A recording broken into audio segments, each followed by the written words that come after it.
पूर्ण परमात्मा पाप कर्म दंड को भी काट सकता है। अभी तक जिस भी संत व महापुरुष से मिले, उन्होंने यही बताया कि पाप कर्म फल भोगने से ही समाप्त होगा। वो प्रभु कौन है जो पाप कर्म को काट देता है, वो काल के बंधन से छुड़वा देता है। उसका क्या नाम है, पूजा की विधि क्या है? कृपया अवश्य सुनिए जगत गुरु तत्वदर्शी संत रामपाल जी महाराज के अमृत वचन। परम पिता परमात्मा पूर्ण ब्रह्म, सारी सृष्टि के रचनहार कुल मालिक कबीर देव कबीर परमेश्वर अपनी प्यारी आत्माओं को अपने सत लोक का ज्ञान देने के लिए स्वयं ही आते हैं। जिसमें वो परमात्मा आते हैं, एक आम व्यक्ति जैसी भूमिका करते हैं। उस समय हम उस परमात्मा को पहचान नहीं पाते, और ना पहचान कर उनके जाने के बाद हम उनका गुणगान करते हैं, उस परमात्मा की महिमा गाते रहते हैं। उनके रहते रहते हमने सावधान होना चाहिए। वो हमें क्या बताते हैं आकर के कि तुम काल के जाल में हो। ये जो साधनाएं आप कर रहे हो, ये साधना आपकी शास्त्र अनुकूल न होने से हानिकारक है, लाभ नहीं देती। आज सुबह के सत्संग में आपने सुना, परमात्मा की भक्ति करने वाले साधना करते करते भी दुखी रहते हैं। जैसे आपने नल तथा नील की कथा सुनी, उन महापुरुषों के पास जिनके पास वो आत्म कल्याणार्थ और कष्ट निवारण के लिए जाते थे, उनसे उनको यही जवाब मिलता था, यही उत्तर मिलता था कि ये तुम्हारा प्रारब्ध का कष्ट है बेटा, ये तुम्हें भोगना ही पड़ेगा। जबकि हमारे सदग्रंथ बताते हैं कि परमात्मा घोर पाप का भी विनाश कर देता है। पूर्ण ब्रह्म, वो पूर्ण ब्रह्म कौन है? वो परम अक्षर ब्रह्म कौन है? सर्वगतम ब्रह्म वो कौन है? उसके विषय में वेद ज्ञान दाता प्रभु भी कहता है कि मैं नहीं जानता उस परम पिता के विषय में। उसके विषय में कोई तत्वदर्शी संत आता है, और वो तत्वदर्शी संत जो होता है, जिसमें वो परमात्मा आता है, वो अपनी महिमा बोल बोल कर सुनाता है। उसका भी प्रमाण दे रखा है कि वो कबीर वाणी के माध्यम से अपनी महिमा आप ही गाता है, जिस कारण से उसको कबीर उसको कवि कहने लग जाते हैं। एक प्रसिद्ध कवि की उपाधि दे देते हैं, क्योंकि वो अपनी वाणी एक कविताओं के माध्यम से, काव्यों के माध्यम से, कविताओं के माध्यम से सुनाता है। उस तत्वदर्शी संत से ज्ञान प्राप्त करके फिर उनके द्वारा बताई गई हर मर्यादा का पालन करते हुए साधक अपना जीवन सफल कर सकता है, जन्म मरण से पूर्ण रूप से छुटकारा प्राप्त कर सकता है, पूर्ण मोक्ष प्राप्त करता है। वो परमात्मा पाप क्षमा कर देता है, पाप विनाश कर देता है, पापों के पाप विनाश कर देता है। वो परमात्मा अपनी महिमा आप ही साधारण भाषा में बोलता है। जब ही नाम हृदय धरो, भयो पाप को नासे, जैसे चिंगी अग्नि की पड़े पुराने गाश। कि वो पूर्ण परमात्मा वास्तविक मंत्र देकर के ऐसे हमारे पाप कर्मों को फूंक देता है, विनाश कर देता है, जैसे बहुत बड़ा पुराना सूखा घास बहुत 1000 एकड़ में गपड़ा हो, और कहते हैं एक सीख की तिल्ली, एक चिंगारी आग की, और सबको फूंक कर भस्म कर देती है, और फिर हवा उसको उड़ा करके बखेर देती है। कितना बड़ा कुबाड़, और उसका समाधान हो गया छोटी सी चिंगारी नहीं कर। इसी प्रकार पूर्ण परमात्मा अपने उस सच्चे मंत्र से, सत्य नाम से, सार नाम से सर्व पापों का विनाश करके अपनी प्यारी आत्मा को स्वच्छ करता है, अपने सीने से लगाने योग्य कर लेता है। जैसा कि आपने दिन में सत्संग सुना था कि जैसे माता उस छोटे से बालक को जो पालने में झूल रहा होता है, अनजानपने में वो उसके बस की बात नहीं होती, टट्टी और पेशाब में सारे कपड़े भी खराब कर लेता है, हाथ भी खराब कर लेता है, फिर रोने लगता है। माँ आती है, उसने वो बच्चे का गंध नहीं दिखता, उसने अपना लाल दिखाई देता, अपनी बेटी या बेटा दिखाई देता है, उसको नवाती है, कपड़े धोती है, फिर सीने से लगाती है, प्यार करती है, दूध पिलाती है। ऐसे वो परमपिता हमारे पापों को जो हमने अनजानपने में हम विवश हैं, जीव के बस का नहीं, आप पाप ना करे, क्योंकि हमें बांध ऐसा कसूती तरह दिया काल ने, हम विवश कर रखे। ये परमात्मा आता है, इसके बंधन से हमें छुटाता है, फिर वो उन अपने किए हुए हमारे पुराने पापों को साफ करके अपने सीने से लगाने योग्य करता है। तो वो परमात्मा हमें पार करता है, सतलोक ले जाता है। उस परमेश्वर को हम ना पहचान कर साधना गलत करते रहते हैं, और जब परमेश्वर आते हैं तब ये नकली संत वकील बन जाते हैं, उस परमात्मा की बात को नहीं मानते, ना सुनते, ना ही समाज को स्वीकार करने देते हैं। ये अभी तक यही कारण रहा कि ये तत्व ज्ञान और वास्तविक भक्ति हमारे से दूर रही। एक समय की बात है, परमात्मा जब आए हुए थे, अपने तत्व ज्ञान का डंडोरा पीटा करते थे, मुनादी करते थे, जगह जगह जाते थे, और अपनी प्यारी आत्माओं को अपना भेद आप ही बताते थे। आप आरती आप पे साजे, आप पे किंगर आप पे बाजे, आप पे ताल झान झनकारा, आप नचे आप देखन हारा। आप पे भगवान बना, आप पे भगवान, आप पे एक दास बना, जुल्हा रूप में आके 120 वर्ष तक यह भूमिका की, और आप ही परम संत की भूमिका की। स्वयं ही मालिक ने एक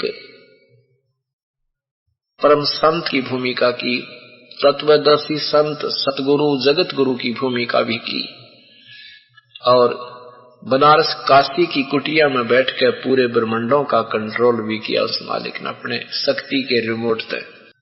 जब वो परमात्मा वहां सत्संग किया करते थे, जो भी परमेश्वर के चरणों में आ जाता था वो स्वस्थ हो जाता था, क्योंकि प्रभु में ये प्रथम गुण है कि दुखी जीव को सुखी करता है, क्योंकि हम उसकी आत्मा है। और माता पिता पर अपना बेटा और बेटी दुखी नहीं देखी जा सकती। जितनी उसकी समर्थता होती है उतना अपना हर तन मन धन से उन बच्चों को राहत देने की चेष्टा करता है। और ये परमात्मा तो समर्थ है। इन परमात्मा कबीर साहब की शब्द कोश में, डिक्शनरी में इम्पॉसिबल वर्ड नहीं है, असंभव शब्द नहीं है इस परमात्मा के शब्द कोश में, इसीलिए इसको समर्थ कहते हैं। इसलिए आदरणीय गरीबदास साहब जी कहते हैं, समर्थ का सरना गहो रंग होरी हो, भाई कबू न हो ऐ काज राम रंग होरी हो। फिर कहते हैं वेदों में यही प्रमाण है, पवित्र वेदों में, पवित्र गीता जी में। पवित्र गीता जी का ज्ञान दाता प्रभु काल भगवान सदाशिव महाशिव कहता है कि अर्जुन, यदि तुझे परम शांति चाहिए और पूर्ण मोक्ष चाहिए तो उस परम पिता की शरण में जा। गीता जी अध्याय नंबर 18 का मंत्र नंबर 62 में बोला है। उसकी कृपा से ही तो परम शांति और शाश्वत स्थान अर्थात सतलोक को प्राप्त होगा। हर सदग्रंथ, प्रत्येक सदग्रंथ, प्रत्येक महापुरुष उसी परमात्मा की तरफ संकेत करते हैं और वो परमात्मा स्वयं आते हैं। उस समय हम बालक होते हैं, पहचान नहीं पाते हैं। वो आवाज लगाते फिरते हैं, मैं भगवान हूं, मैं ही परमात्मा हूं, पर हम नहीं सुनते क्योंकि हमारी बुद्धि काल के दूतों ने, काल के ब्रह्म के संदेश वाहकों ने परिभाषा भगवान की उल्टी पढ़ा रखी है। परमात्मा निराकार है, परमात्मा तो किसी को दिखाई नहीं देता, वो तो बस कुछ देखने की चीज न्यारी है। और वेद सदग्रंथ बताते हैं वो साकार है, मनुष्य सदृश्य है, हमरे ही उनिहार है, हमारा सृजनहार, हमारे जैसा है हमारा भगवान, अपने जैसी शकल है उसकी। लेकिन उनकी शक्ति में और हमारी शक्ति में बहुत अंतर है। राजा भी मनुष्य जैसा ही होता है, लेकिन राजा की शक्ति में और मनुष्य की शक्ति में दिन रात का अंतर होता है। ऐसे अंतर है परमेश्वर में। परमेश्वर कबीर साहब की शरण में जो भी आते थे उनको तुरंत संकट निवारण हो जाता था। परमात्मा उस समय आए थे अपना ज्ञान देने के लिए और साथ में अपने गवाह तैयार करने के लिए और अपनी समर्थता का प्रतीक अपनी लीला करके दिखाने आए थे कि इस समय जब ये शिक्षा का समय आएगा, उस समय सब वेद और सदग्रंथ का इतिहास सामने लाया जाएगा और फिर वो पहले की हुई लीलाओं को वो वेद शास्त्र हमारे प्रमाण करेंगे। परमात्मा ये काम करता है, परमात्मा ऐसा होता है, प्रभु ऐसा होता है, वो ऐसे आता है। जैसे आपने कल के समाचार पत्र में पढ़ा था कि वो परमात्मा सशरीर आए थे। आज के समाचार पत्र में आपने पंजाब केसरी में पढ़ा कि वो परमात्मा सशरीर गए थे। प्रत्यक्ष प्रमाण है, आज भी वो पवित्र यादगार गवाही है, साक्षी है कि सचमुच ये घटना यहाँ घटी थी। और वहां परंपरागत एक महंत परंपरा होती है, महंत परंपरा होती है इन यादगारों के रखवाले, उनका इतना ही काम होता है बस। अब ये अनजान पड़े अपना कर्म बिगाड़ने लगे, ज्ञान उनको होता नहीं, नाम भी देने लगे, जीवों को गुमराह कर रहे हैं। बाकी उनका काम इतना ही होता है कि उन यादगारों की रुखाल रखें, इनमें कोई ढा ना दे, खत्म ना कर दे, ये निशान मिट ना जाए, इतना सा काम है। तो उस परंपरागत वहां पर आज गवाह बैठे हैं कि सचमुच ये घटना यहाँ घटी है। पूरा गांव गवाह है वहां पर। मगर एक छोटा सा नगर है और वो पूरा गांव, वो नगर गवाह है इस बात का कि सचमुच ये घटना यहाँ घटी थी। ऐसे ही हुआ था। 600 साल कोई ज्यादा नहीं होते, 600 भी नहीं, बल्कि सन 1518 में 500 वर्ष हुए हैं, ज्यादा से 500 परमात्मा जो यहां से गए, सन 1518 में परमात्मा सशरीर गए थे। ऐसे जब वो परमात्मा वहां लीला किया करते थे, काशी में सत्संग करते थे, बहुत ही जीवों को सुख हुआ। जिनको परमात्मा की शरण प्राप्त हो जाती थी वो तो गुणगान करता करता थकता नहीं था, जो भी मिल जाता था उसी के सामने गुणगान करता था। भगवान आए हैं, आ जाओ, सत्संग सुन लो, शरण ले लो, उपदेश ले लो, बेड़ा पार हो जाएगा। लेकिन उन भ्रमित किए हुए लोगों, उन गुरुओं के द्वारा वो नहीं मानते थे। अपने गुरुजियों से जाकर पूछा करते थे, गुरुजी ऐसे सुना है कि कबीर नाम का भगवान आए हैं, वो पूर्ण परमात्मा है, सबके दुख दूर करते हैं। वो गुरु लोग कहते थे वो अशिक्षित है, वो क्या जाने वेद शास्त्रों के बारे में, उसको अक्षर का ज्ञान नहीं है, हम सारे सदग्रंथों का हमने अध्ययन किया है, ऐसा कोई नहीं लिखा, वो झूठ बोलता है। ऐसे यह बात बिगड़ी रही। और फिर भी परमात्मा के उस समय परमात्मा की शरण में 64 लाख शिष्य आए थे। 64 लाख शिष्य हो गए थे भगवान के, जबकि पूरे हिंदुस्तान की आबादी, जिसमें अफगानिस्तान, बलोचिस्तान, इराक जो सारे तुर्की सारे इसी में थे। जब ज्यादा से ज्यादा 4 करोड़ से ज्यादा जनसंख्या रही थी, और उस समय 64 लाख से हो जाना एक मामूली से व्यक्ति के लेवल की बात नहीं। ये भगवान थे। एक काशी में जुल्हा बनकर रहने वाले व्यक्ति के 64 लाख से हो जावे कोई छोटी बात नहीं थी। लेकिन इन ठेकेदारों ने, ये नकली गुरुओं ने उस परम पिता की महिमा कति मिट्टी में मिला रखी थी। लाल को रेते में दबा रखा था, गहरे खड़ा खोद कर। अब उस मिट्टी को निकालने में बहुत परिश्रम करना पड़ रहा है दास ने। अब तो बच्चे बहुत से होगे मेरे इस मालिक के मार्ग को समझाने के लिए। बहन बेटी भाई बच्चे बुजुर्ग नौजवान बच्चे भी जाकर हर एक को समझाते हैं। प्रमाण हमारे पास है। सबके मुंह बंद होते जा रहे हैं। एक बार टाटा करते हैं प्रत्यक्ष प्रमाण देखकर, फिर उनकी नानी सी मर जाती है। मानो बेशक मत, पर यह पता लग जाता हम झूठे हैं वो सत्य है।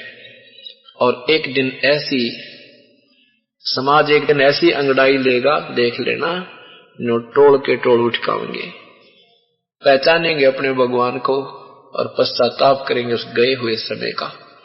रोया करेंगे बैठ के, वे भगवान या के बनी।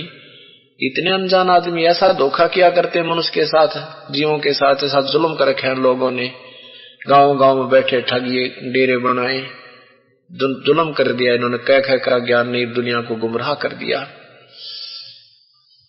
अब मिट्टी निकालने वाला दास एक और उल्टी मिट्टी डालने वाले 1000। अब परमात्मा की दया होगी कि परमात्मा के बच्चे बहुत हो गए, 4 लाख के करीब हो गए। और ये 4 लाख वो व्यक्ति हैं, वो बहन भाई बुजुर्ग हैं कि किसी की नहीं माने आख्या देख रखा है इन्हें। सारा खेल भगवान की महिमा देख रखी है, सदग्रंथों के प्रमाण इनके पास है। तो ये एक एक न समझ जाओगे तो भी दो साल में 4 नहीं तो 6 लाख 2 लाख तो जरूर और बनेंगे एक साल में। एक एक व्यक्ति को तो जरूर समझाते हैं, एक दो तो मान ही जाता है। और अब ये सदग्रंथों का रहस्य समाचार पत्रों में और टीवियों पर भी चल रहा है। अब जो भी हमारे पास रोजाना ये पेपर में जब ऐड आ रही है, रोजाना सैकड़ों फोन आ रहे हैं, पुस्तक मंगा रही और प्रशंसा कर रहे हैं, भाई कमाल कर दिया, ये कहाँ छुपा था ये ज्ञान, होय होय। अब क्या शब्द नहीं हमारे पास, कैसे क्या गुणगान करे ऐसे निर्मल ज्ञान को, कैसे सिंपल ढंग से एक साधारण ढंग से समझाया गया है। ज्ञान तो साधारण ही है, उसने हिंदी में बोलकर समझा लेते, अंग्रेजी में बोलकर बता देते, संस्कृत में गिटमिट कर ले। बात तो वही बतानी है कि भी भगवान भजे बिना बात बने को नहीं। पूर्ण परमात्मा एक ही है, वो कौन है, वो कैसा है, उसको पाया कैसे जाता है, वो के सुख देता है, ये 4 बात।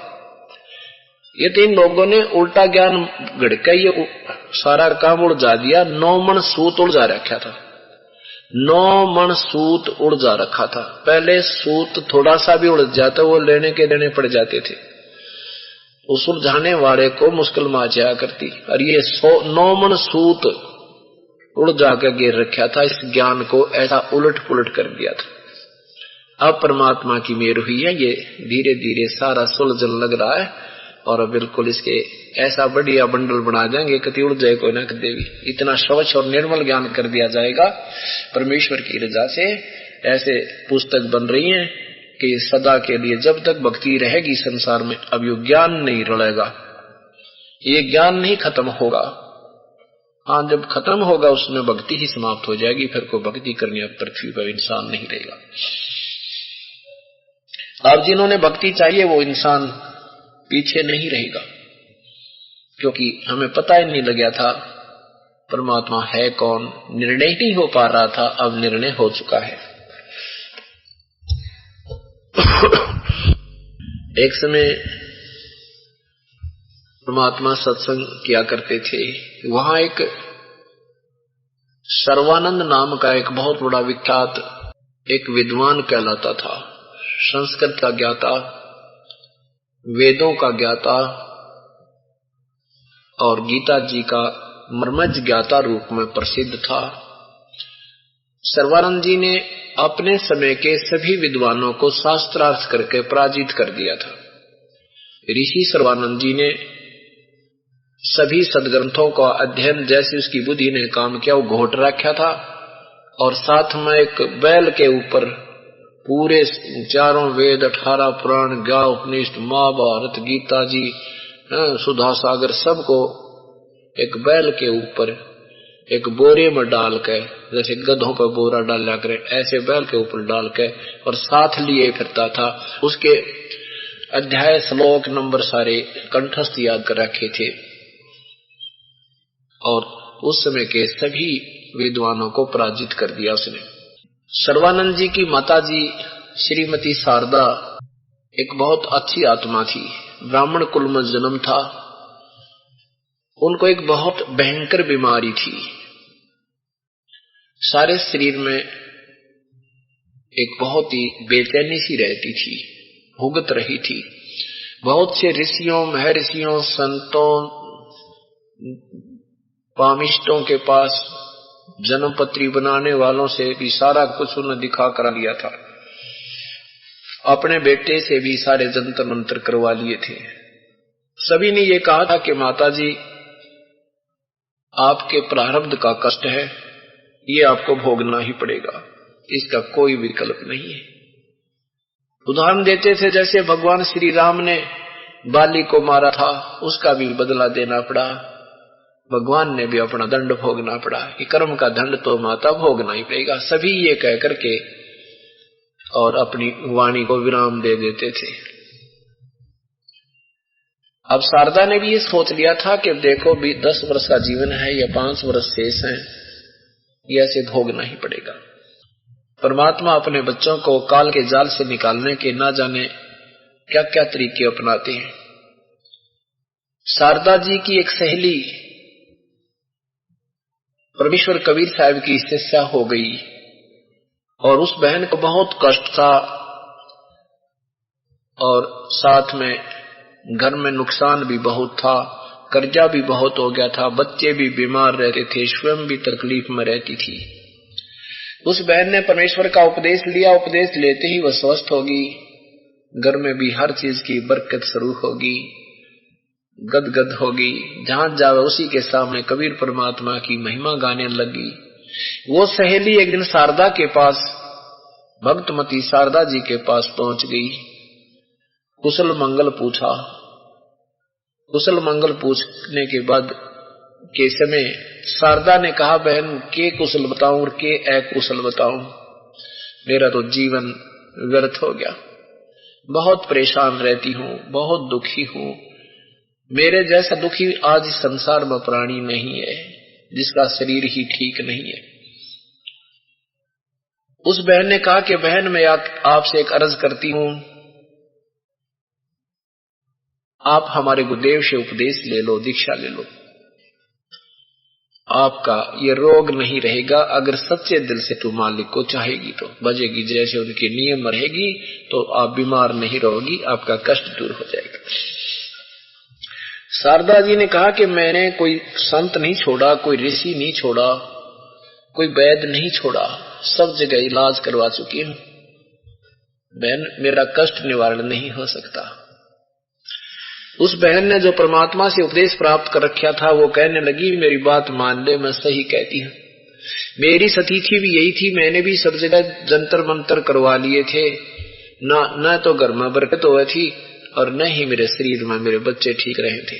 फिर शारदा ने सोचा हो सकता है कोई ऐसा महापुरुष हो कहीं। शारदा जी ने कहा कि फिर कौन है वो महापुरुष, कहाँ रहते हैं? कि अपने नगर में काशी बनारस में ही रहते हैं। क्या नाम है आपके पिता, आपके गुरुदेव का? शारदा जी ने पूछा। उस बहन ने बताया कि वो कबीर परमेश्वर आए हैं। कबीर परमेश्वर कौन? कबीर कहाँ रहते हैं? कि उस ऐसे ऐसे जुलाहों की कॉलोनी में वो कबीर परमात्मा है। तो शारदा कहने लगी, कौन? वो नीरू का पुत्र क्या? वो जो ऐसे मिला था, तालाब में पड़ा पाया था। अब वो बहन कहने लगी कि बहन ये तो बाद में बताऊंगी मैं, जब तू नाम ले लेगी ना फिर बताऊंगी, फिर पूछूंगी तेरे ते वो कौन कित पड़ा पाया था, क्या चीज है, वो जुलाहा है या भगवान है। पर मेरी अर्ज है आप एक नाम ले लो, तो बस इतना ही कहूंगी मैं।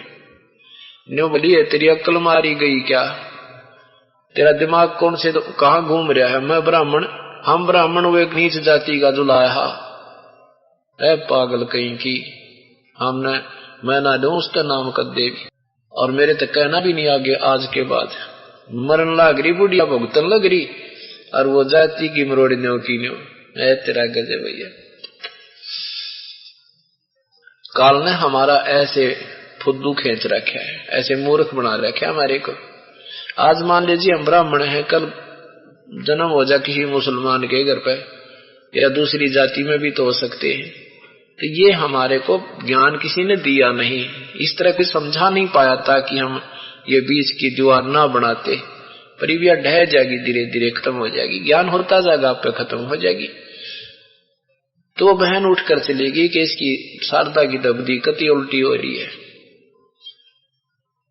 परमात्मा अपने बच्चे ने छोड़ा को ना किसी प्रकार भी, उसने कोई भी कारण क्यों ना बनाना पड़े, अपनी आत्मा को चरणों में लेकर ही मान्या करता है। कुछ दिनों के बाद एक और बहन जो परमात्मा की उपदेशी थी, कबीर साहब का उपदेश ले रखा था, उसका भी जाना हो गया। कुशल मंगल पूछा तो उस बहन ने कहा कि शारदा तेरा तो आधा शरीर भी नहीं रहा, क्या हो गया आपको? शारदा ने कहा बहन के बताऊं, मरा जाता ना जिया जाता, उंगलियां पर दिन गिनूं कद मरूं, भुगत रही हूं अपने किए कर्म ने। उस बहन ने कहा कि ये कर्म के दंड से दुख होता है और परमात्मा कर्म के दंड को समाप्त कर देता है, आप हमारे पूज्य गुरुदेव से उपदेश ले लो। शारदा मां भी बहुत दुखी थी, मुझे भी कितना धरती पर ठिकाना नहीं दिखा था, मृत्यु के अतिरिक्त मैंने कुछ नहीं सोच रखा था, ऐसी स्थिति थी मेरी कि मैं आत्महत्या कर लेती, बच्चा ने भी साथ लेकर। और जिस दिन से भगवान के चरणों में आई हूं, कबीर पर उस मेरे भगवान गुरुदेव के चरणों में आई हूं, उस दिन से मुझे पूरे परिवार ने नई जिंदगी मिल गई। आप मेरी बात मान लो, हमारे गुरुदेव से उपदेश ले लो। आंखों में आंसू भर कर वो बहन कह रही है, उसकी दृष्टि उसके दुख को देखकर, शारदा के दुख को देखकर कह रही है।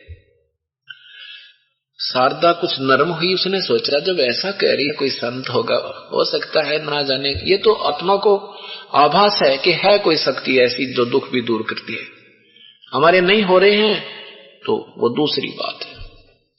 तो उसने पूछा कौन है फिर वैसे, वो कौन है वो ऐसे महापुरुष, मुझे बता दो, मैं चलूंगी। उस बहन ने कहा कि वो कबीर परमेश्वर। अब शारदा को पता था, ज्यादा डिस्कस नहीं की, कहने लगी बहन वो धानक क्या, वो जुलाहा नीरू वाला पुत्र। अब वो बहन उसके मुंह की तरफ देख रही है, पता था कि यही बोल लगी है। तब उस बहन ने परमात्मा की शिष्या ने कहा कि शारदा आज हम ब्राह्मण हैं, मैं भी तो ब्राह्मण थी, आज हम ब्राह्मण हैं, कल हम, और आज मुझे क्या मिल रहा था, क्या ब्रह्म माटी मेरी हो रही थी, और कल न कहीं और भी तो जन्म हो सकता है। भगवान आए हैं, हमने भगवान चाहिए, पहचान ले उस मालिक को। शारदा बोली बहन मेरे आगे से जिक्र मत करना, क्या बात कर रही हो, हम ब्राह्मण और वो एक छोटी जाति धानक जुलाहा, ये कहेगा जमाना मेरे तो दुनिया की थूकेगी, हमने मैं नहीं लूंगी नाम नो। वह बहन उठ कर आगी, देख विनाश काले विप्रता बुद्धि नहीं मान रही है, देख कितनी अच्छी थी, मेरी हर बात को माना करती थी, आज सटील होगी, मरोड़ी खागी, ढंग से बात भी नहीं कर रही है, देख कितने माड़े बाग इसके। वह भी उठ कर आगी। अब परमात्मा नहीं छोड़ता, वो नहीं छोड़ेगा अपनी प्यारी आत्मा। काल वेश से कितनी मीठी गोली दे रखा है, एक समय आएगा ये सब समझ जाएंगे। अब क्या रिश्तेदार ब्राह्मण था शारदा जी का, वो उसका वहां जाना हो गया, 2-3 वर्ष के बाद गया, और शारदा उससे बहुत परिचित थी कि वो बहुत दुखी था, उसके परिवार में बहुत हानि होती थी, बालक भी बीमार थे, पत्नी तो मृत्यु के निकट थी उसकी, और ये भी पता था कि अब उसको बहुत सुख हो गया है, पैसे भी उसके पास हैं, गुजारा ठीक हो रहा है, इस बात का भी उसको संदेशा था। वो ही पहुंच गया वहां पर और कुशल मंगल पूछा। शारदा ने अपना दुख बताया तो उनके रिलेटिव ने कहा, शारदा, आपने मेरा जीवन देखा, क्या हाथी। मुझे रिश्तेदार देखकर भी प्रसन्न नहीं थे, इतना टोटा था, इतना दारिद्र था मैं। और आज मैं बहुत सुखी हो गया, मेरे बच्चे भी सुखी हैं, मेरी पत्नी भी स्वस्थ होगी। और मैंने ऐसा सोच लिया था एक बार तो कि इस जीवन से अच्छा तो मृत्यु ही मिल जाए तो ही अच्छा है। आप हमारे गुरुदेव से उपदेश ले लो। अब शारदा ने सोचा ये ब्राह्मण है और इसने तो कोई खास ही कोई ब्राह्मण से ही नाम ले रखा होगा। उससे पूछा कि आप ठीक है, मैं आपको खूब जानती हूँ, आपकी स्थिति से भी परिचित हूँ, मुझे सब संदेशे मिलते रहते थे कि आज आपकी बहुत मौज हो रही है। कौन है आपके गुरुदेव? उस रिश्तेदार ने कहा कि वो कबीर परमात्मा, कबीर देव, कबीर भगवान, उनको संत कहूं या राम कहूं, शारदा के कौन से शब्द से उस परमात्मा की महिमा गाऊं? अब शारदा कहती है कि तू ब्राह्मण होकर तेरी अक्ल भी क्यों मारी गई, तू भी वहां कहां फंस गया जाके, तने शर्म नहीं आई? क्या समाज तुझे कह रहा होगा? मुझे नहीं पता था, तो इतना गिर गया कि एक दानक से का शिष्य हो गया। हम तो जगत के गुरु हैं, ब्राह्मण है। वो भक्त बोला, शारदा ये बनावटी बातें ठीक नहीं तेरी। मेरी वो सती थी, तुझे याद है कि मैं रिश्तेदार के जाता था, रिश्तेदार के माथे पर 3 तोड़ी गिर जाती थी। वो सोचता था कि आ गया 10 रुपए मांगने आया होगा, और मैं भी जान जाता था कि इसका चेहरा बदल गया मेरे दर्शन होते ही। शारदा, इस समाज ने, इस ब्राह्मण जाति और कुल के लोगों ने मुझे क्या दिया था? 10 रुपए कोई देता था, उसका ब्याज लेता था, और आज मेरे पास मेरे बच्चे स्वस्थ, मेरी पत्नी की जीवन प्राप्त हो गया। मैं भी बहुत परेशान रहता था, मानसिक टेंशन मुझे रहती थी इस कर्जे के कारण, और कोई भी 2 पैसे देने को तैयार नहीं था। और आज मेरे पास सब कर्जा उतर कर 10 रुपए मेरे पास है। जहां भी जाता हूं सबसे पहले मुझे सीने से लगाते हैं और फिर ये पूछते हैं, जल्दी आना, घने दिन मत लगाना। आज ये कृपा मेरे परम पिता परमेश्वर कबीर देव की है, और आपकी इच्छा नाम लो या मत लो, पर पछतावेगी इन दिनों को। न्यू कहकर उठ का गया। इन 3 चोटों से शारदा कति टूट गई कि भी 1 कहे, 2 कहे और 3 कहे, और ऐसे दुखी इसको तो मैं खूब जानती हूं कितना कष्ट था इस प्राणी के ऊपर। और आज ये व्यक्ति ये बात कह रहा है तो बहुत सोचने पर विवश होगी। सारी रात नींद नहीं आई इसने कि ऐसी परम शक्ति आई है, और जाऊं तो ये दुनिया क्या कहेगी। ये तो चलो एक छोटा मोटा ब्राह्मण है, मेरा तो बेटा वेल नोन है सारी इस क्षेत्र में, क्यों जाऊं हे भगवान, कैसे जाऊं उसकी शरण में, ऐसे सोच रही है। फिर अपने मन में आप ही विचार कर लेती है कि यहां कहीं आसपास कोई सत्संग होगा, उस सत्संग में मैं जाऊंगी और घूंघट करके जाऊंगी, कोई पहचान ना ले वो ब्राह्मणी हूं, अंधेरे से मैं, और मेरे सिर पे हाथ रखते, जब मैं स्वस्थ होगी तो नाम ले लूंगी, चरणों में गिर जाऊंगी वहीं पर, और मुझे राहत नहीं मिली तो उठ कर आ जाऊंगी, किसी ने बेरा ना पाटेगा, किसी को पता नहीं लगेगा कि मैं वहां गई थी। ऐसा सोच के और इंतजार करने लगी कि आसपास कहीं सत्संग हो। ऐसे दयालु भगवान, ऐसे ये परमात्मा सारी इच्छा पूर्ण करने वाले अपने बच्चों की, उन्हीं के आसपास एक सत्संग कर दिया किसी गरीब के घर पे। शारदा को पता लगा बहन को कि भगवान कबीर साहब का सत्संग यही पड़ोस में हो रहा है, तो उसने सोची आज जरूर जाऊंगी। परमात्मा सामने आसन पर बैठे थे, एक घी की जोत जला रखी थी जो दीपक का काम भी कर रही थी, हवन का काम भी कर रही थी। अब सभी श्रोतागण आ रहे थे, इस परमात्मा के सामने दंडोत प्रणाम कर रहे थे, चरणों में शीश रख रहे थे, आशीर्वाद परमात्मा दे रहे थे, अपना अपना स्थान बहन भाई ग्रहण कर रहे थे।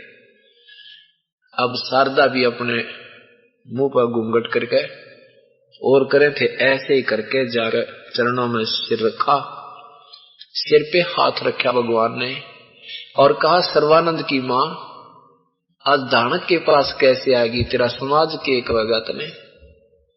जब ये अंतर्यामी परमात्मा ने उसको पहचाना और साथ में सिर पे हाथ रखते ही वो स्वस्थ हो गई, चरणों में गिर गई बुढ़िया और बहुत रोई। ने बोली, हे भगवान कहाँ छुपे थे आप, हे परमात्मा मेरे जैसा दुखी पृथ्वी और प्राणी नहीं था मालिक। अंतिम सांस गिनो थी, फिर तो बुढ़िया ने खोल दिया घूंघट भी, समझ स्पष्ट खड़ी होगी सब बहन भाइयों के सामने और सबको कहने लगी, भाई बहन भाइयों मैं सर्वानंद की मां हूं और मैं बहुत दुखी थी, मेरे ऊपर इतना कहर था, कष्ट था, सब जंतर मंत्र करा लिए थे, सब ऋषियों के पास जा चुकी थी, आज परमात्मा के सिर पर हाथ रखते मैं स्वस्थ हो गई हूँ। हे भगवान क्षमा कर दो मालिक, मैंने बहुत बुरी भली कही आपके विषय। परमात्मा ने कहा, कोई बात ना बेटी, आप नहीं बोल रहे थे, ये काल ने मेरे ही बच्चे मेरे दुश्मन बना रखे, इनको या गुटी प्या रखी है माया की, इसने नशा करा दिया या भांग प्या रखी है सबको बेटा, और मुझे पहचान नहीं रहे, ये पहचानने नहीं देता, इतना चालबाज आदमी है ये निरंजन ज्योति निरंजन। कबीर ये माया अटपटी सब घट आन अड़ी, किस किस को समझाऊं या कुएं भांग पड़ी। कुएं में भांगे रखी है, एक व्यक्ति को समझाने के लिए इतना प्रयत्न करना पड़ता है, नए सिरे तो मानना पड़ता उस प्यारी आत्मा को, इतना उसके अंदर मैल ठोक दिया काल ने, उल्टा ज्ञान पड़ा के, कि तो मजहब नारे बना के, कि तो जाति नारी बना के एक दूसरे के दुश्मन बना दिए। आपस में हमें पीस रखा है, पति पत्नी की लड़ाई रखा है रोज, क्या न बात पे, बहन भाई का झगड़ा, भाई भाई का झगड़ा, मजहबों के लट्ठम लट्ठा, ये मच्छर बना दिए, बता मच्छरा बिना के आंच लाग रही थी, ये मच्छर काटो इन्हें, रात न पड़न दे न दिन में पड़न दे, इतने परेशान है भगवान। फिर सत्संग सुना, परमात्मा ने पूरी सृष्टि रचना जचा कर सुनाई, शारदा की कति सारे पर्दे खुल गए, उपदेश ले दिया, सब कति स्वस्थ होगी और हर एक ब्राह्मण के पास जावर समझावर नाम ले लो, बल्कि उस शारदा कोई धिक्कारन लगे, इतने शर्म नहीं आई, तू क्यों बेशर्म होगी, एक दानक से नाम ले लिया, क्या कहेगी दुनिया, तेरा बेटा तो इतना बोलबाला हो रहा है, उसका दुनिया पूज रही है, उस जैसा विद्वान ब्राह्मण नहीं है, और क्या कहेगी दुनिया उसको, तेरी माँ एक जुलाहे का नाम ले लिया। शारदा बोली, के बताऊं, ये शराब मैंने पी रखी थी जो तू बोल रही हो, ये तो वहीं जाए शराब, यो नशा उतरेगा ना कि तो उतरे को नहीं, एंटीबायोटिक इस नशे ने तारण की, उस परमात्मा के पास दवाई है और पृथ्वी पर है ही नहीं। अब उसकी मां ने, सर्वानंद की मां ने, शारदा ने सोचा और तो देखी जाए, कोई मानने से मत मानो, मेरा बेटा तो काल तो छूट जाए, किसी प्रकार मेरा बेटा ही मान जावे। वो कई बार चर्चा करती थी, देख बेटा मैं स्वस्थ होगी, कैसे हुई मां, सर्वानंद पूछा करता था। भाई भगवान आए हुए हैं कबीर साहब, और मैंने उससे नाम लिया बेटा, मेरे सिर पर हाथ रखा था, मैं ऐसे अपने मन में एक संकल्प करके गई थी कि मुझे सिर पे हाथ रखते ही राहत मिल गई, मैं स्वस्थ होगी तो नाम लेकर आऊंगी। भाई मैं पक्का दृढ़ निश्चय करके आ गई थी, और बेटा मेरे सिर पे हाथ रखते मैं कति स्वस्थ होगी, देख मेरी क्या हालत थी, और मैं तो भाई नाम ले आई गुरुदेव के। और सर्वानंद बोला, माँ जब आप स्वस्थ होगी, सचमुच आप तो बहुत बुरा हाल था, मैं भी रोया करता अपनी माँ की हालत देख करके, कोई बसा नहीं रही थी मेरी, मुझे बहुत खुशी हुई मेरी माँ स्वस्थ होगी। फिर माँ कहने लगी, बेटा मेरी आत्मा भी तेरे प्रति इतनी ही फंसी हुई है, तू मेरा बेटा है, मैं भी चाहती हूँ मेरा बेटा भी मेरा साथी हो जावे, मेरे साथ हो जावे।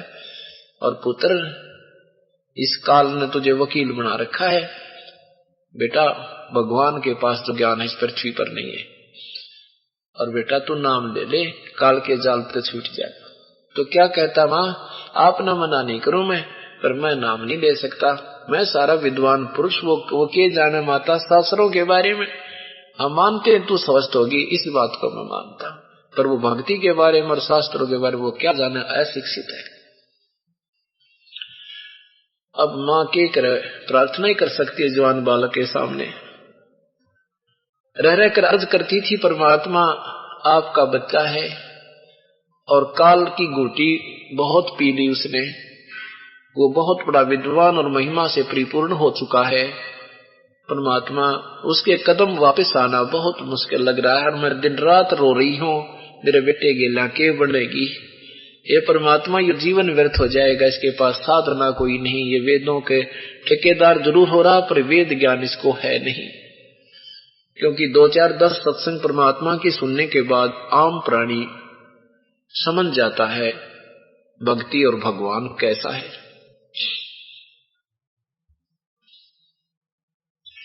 प्रतिदिन की यही अर्ज मां की रहती थी, भक्ति भी करती थी।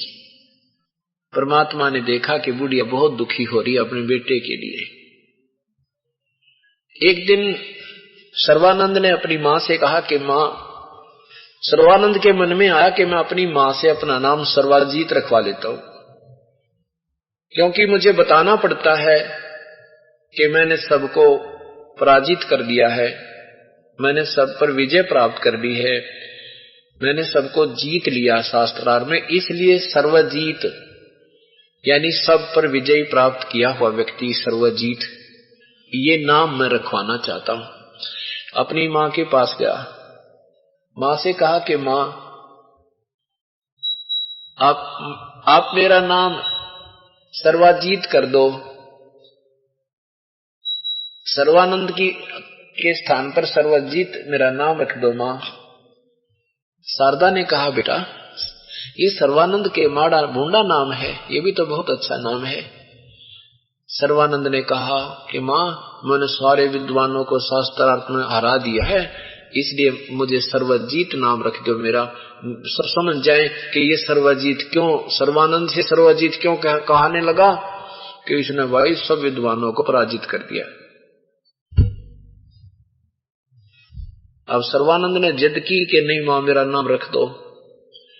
मां ने कहा, बेटा तेरा नाम मैं सर्वाजीत उस समय रखूंगी जब तू कबीर परमात्मा को शास्त्रार्थ में पराजित कर देगा।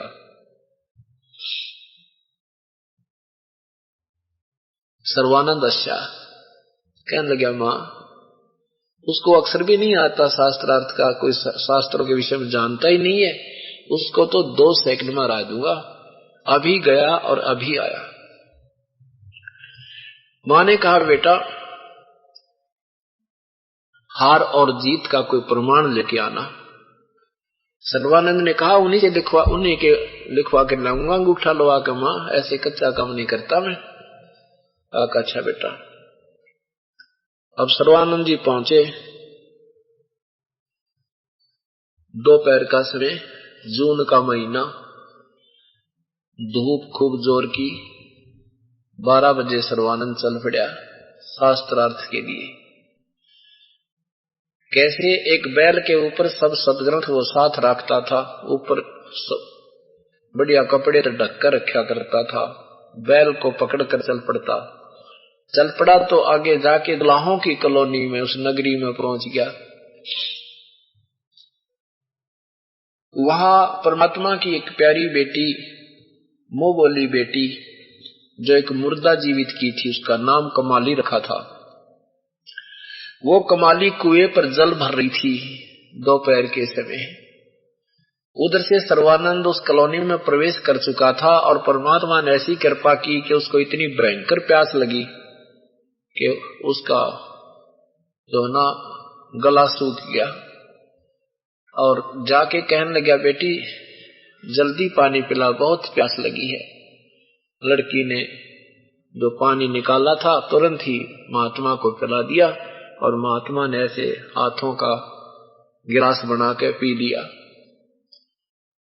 अब सर्वानंद जी ने सोचा जब पानी पी लिया, पेट भर गया, जान बच गई, फिर सोचा कोई जुलाहा तुझे देख तो नहीं रहा है, तेरी बेइज्जती तो नहीं हो जा, जुलाहों के कुएं का पानी पी लिया।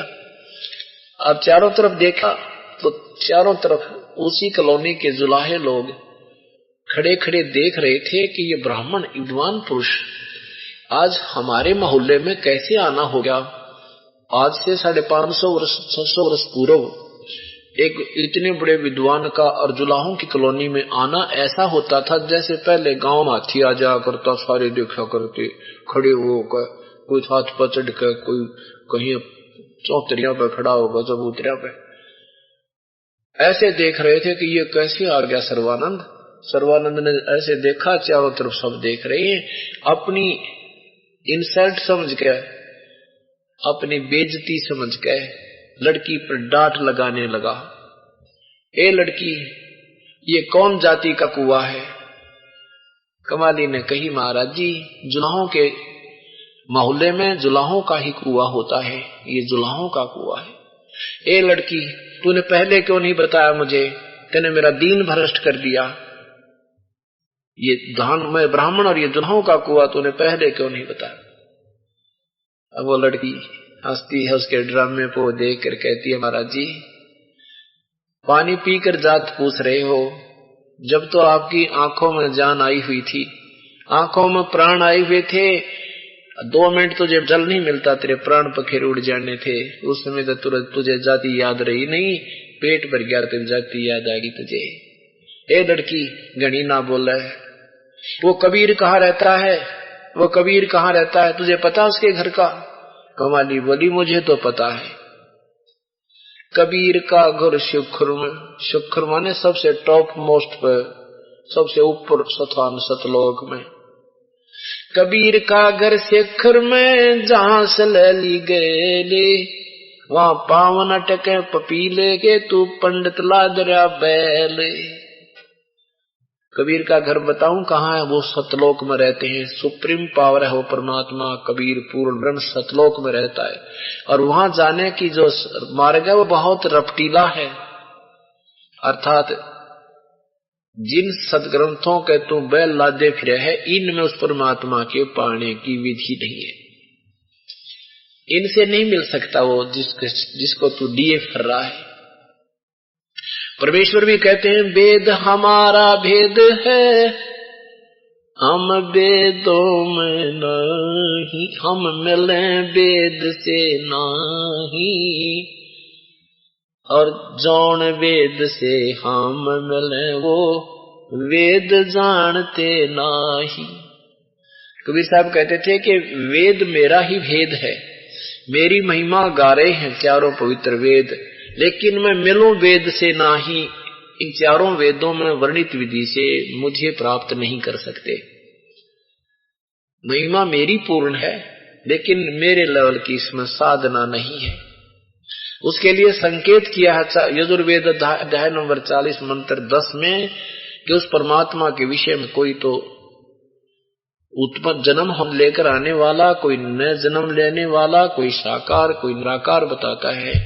उसकी महिमा तो कोई तत्वदर्शी संत बताएगा, उन्हीं से जाकर पूछो।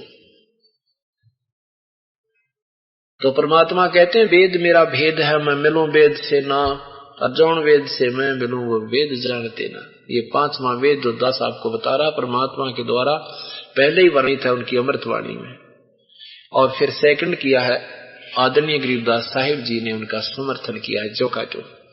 और उन प्रभु दृष्टा महापुरुषों ने, उन्होंने भी कबीर परमात्मा की गवाही दी है, एफिडेविट दिए है कि ये कबीर परमेश्वर है, काशी में धानक रूप में आया था वही प्रभु है।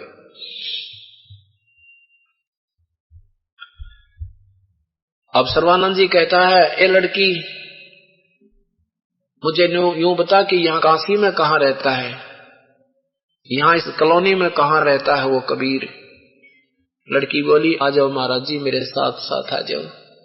लड़की पानी का मटका उठा के चल पड़ी, सर्वानंद जी से कुछ ज्यादा तेज चल करके घर पहुंच गई, और जा करके बता दिया, पिताजी एक ब्राह्मण आवे है और घने पोथे पत्रे रखे हुए। उसने बैल के ऊपर आपको पूछ रहा, भगवान आपको परेशान करने आ रहा है।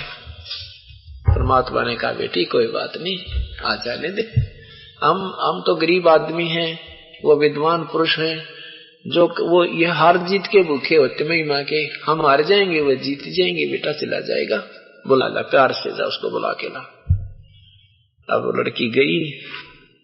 तब तक सर्वानंद जी उस झोंपड़ी के द्वार पर पहुंच चुके थे।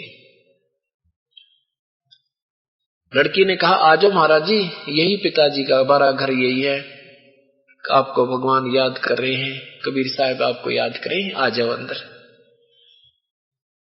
सर्वानंद ने कहा, बेटी ऐसे कर, ले जल ला अंदर से, और मेरा ये लोटा भर दे पानी का, करमंडल पीतल का लोटा था, पानी का भर दे। वो लड़की एक लोटा पानी का लाकर उसका लोटा भर दिया, और भर दे, और डाल दे। कति ऊपर का उतरना हो गया, और फलो हो गया, होने को हो गया। तो बोला, चुप बस बेटी, अब रुक जा, और अब ऐसे कर ये लोटा ले जा और कबीर साहब को देना, इसका के उत्तर दे वो मेरे पास लाना, मैं बाहर खड़ा हूं। लड़की धीरे धीरे उस लोटे को लेकर गई और कहा था कि इसका जल नहीं गिरना चाहिए। लड़की धीरे धीरे धीरे धीरे पकड़ के परमात्मा के पास गई। पिताजी, उन्होंने ये पानी का फुल भरवा कर लोटा भेजा है आपके पास, उत्तर मांगा है। परमात्मा ने एक बड़ी सुई थी, कपड़े सीमण की बड़ी सुई, वह उठा के लोटे में गिर दी। जितना सुई की कैपेसिटी थी उतना ही जल बाहर निकल गया, और सुई तली में जाकर बैठ गई, उसके तले में नीचे बॉटम प्लेस पे। और कहा, जा बेटी ये लोटा दे दे वापस स्वामी जी का। लड़की धीरे धीरे लेकर आई। सर्वानंद जी ने पूछा, बेटी क्या उत्तर दिया मेरे प्रश्न का? लड़की ने कहा, पिताजी ने उत्तर नहीं दिया, इसमें एक सुई डाल दी और कहा, ले जा, दे दे उस स्वामी जी को। अब सर्वानंद अंदर आया और कहा, कबीर तूने के उत्तर दिया मेरे प्रश्न का? अब इतना देख करके वहां आसपास के जुलाहे लोग अशिक्षित इकट्ठे हो गए, आसपास आकर बैठ गए।